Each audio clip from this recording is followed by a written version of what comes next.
Welcome to the Marx Brothers and Chicago.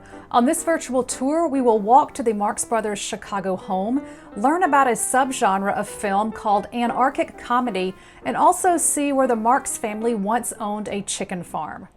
So we are at 4512 Grand Boulevard. At the time, it would have been called King Drive. But the second brownstone here is the one we are interested in. And the Chicago Reader, a media outlet around here, dubs this a typical Chicago 3-flat.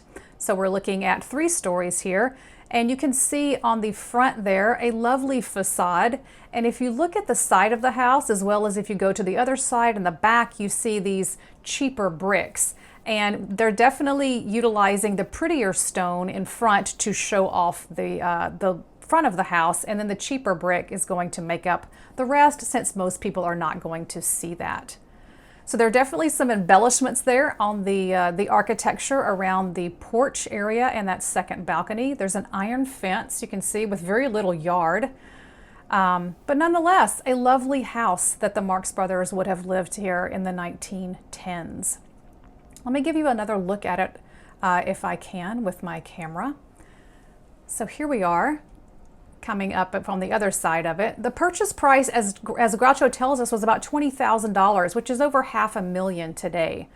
Let me swing my camera around here and I'll show you a sign that marks the house in front so that you know that this is where the Marx Brothers lived, I should say.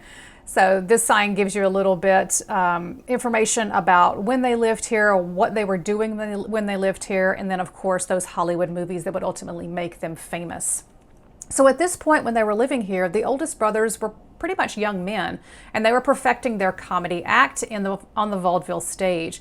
And just when that act was becoming successful, America enters World War I, which brings us to our next stop. As promised, moving from the Bronzeville neighborhood to Countryside, Illinois.